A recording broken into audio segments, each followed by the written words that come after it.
Ukrainian tanks reportedly took out 2 Russian multiple rocket launcher vehicles as well as 2 special missile transporters. The multiple rocket launcher vehicles were reportedly BM-27 Uragans, while the special missile transporters were TZMTs. The footage appears to show Ukrainian tanks blowing up the Russian military vehicles during an intense battle, causing a large plume of smoke to rise into the air. Thick smoke quickly rises, with the vehicles burning intensely on the ground.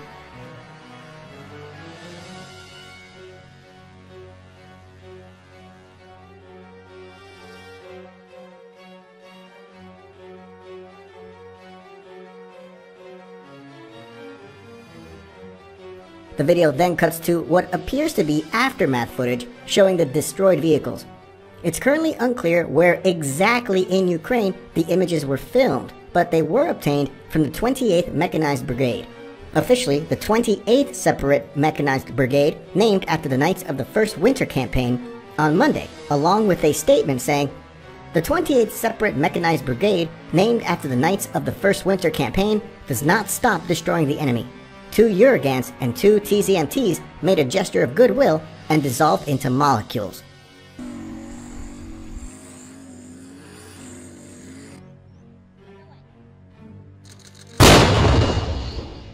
The information was also relayed by the Center for Strategic Communications and Information Security, a governmental organization created under the umbrella of the Ukrainian Ministry of Culture and Information, along with a statement saying, "The Ukrainian Knights aptly turned the occupiers' equipment into scrap.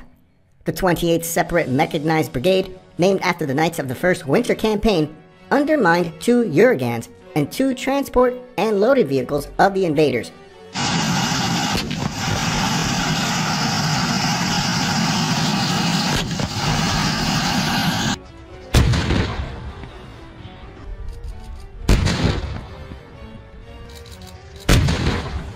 They made a gesture of goodwill and dissolved.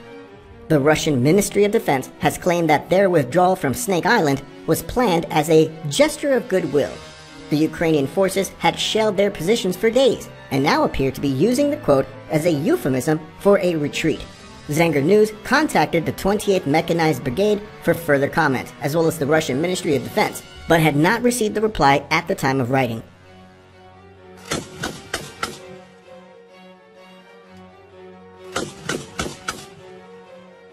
Meanwhile, Russian troops are engaged in heavy fighting, supported by widespread artillery fire as they launch a major offensive for Ukraine's Donetsk region, Ukrainian officials said, a day after Moscow declared victory in the neighboring province of Luhansk.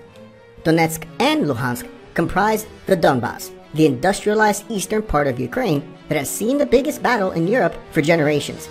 Russia says it wants to wrest control of the entire Donbas from Ukraine on behalf of Moscow-backed separatists in 2 self-proclaimed people's republics.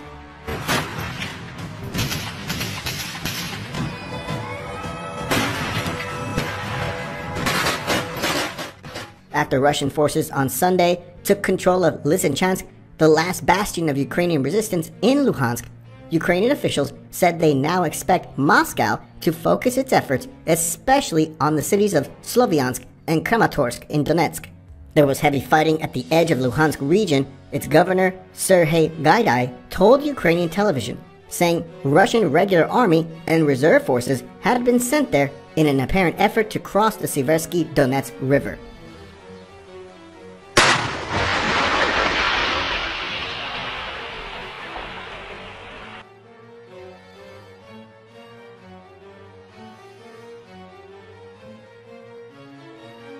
On Tuesday, Russian forces struck a market and a residential area in Sloviansk, killing at least 2 people and injuring 7, local officials said. A Reuters reporter at the scene saw yellow smoke billowing from an auto supply shop and flames engulfing rows of market stalls as firefighters tried to extinguish the blaze. The governor of the Donetsk region, Pavlo Kyrylenko, said Sloviansk and nearby Kramatorsk had suffered heavy shelling overnight. There's no safe place without shelling in the Donetsk region.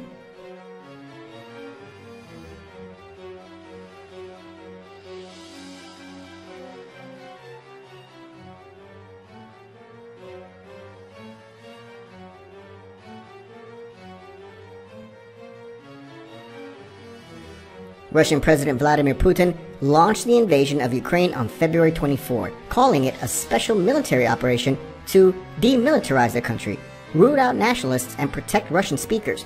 Kyiv and the West say Russia is waging an unprovoked imperial-style land grab in its fellow ex-Soviet republic and accuse Moscow of war crimes. Lysychansk, once a city of 100,000 people, lies in ruins. Buildings are scorched and holed by shells, cars upended, and streets strewn with rubble, testament to the ferocity of the battle it endured.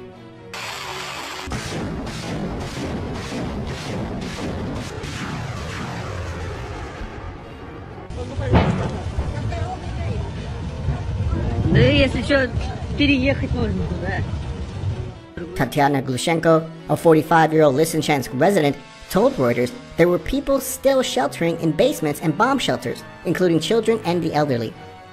Glushenko said she didn't think she would be safe in other parts of Ukraine, so remained in Lysychansk with her family.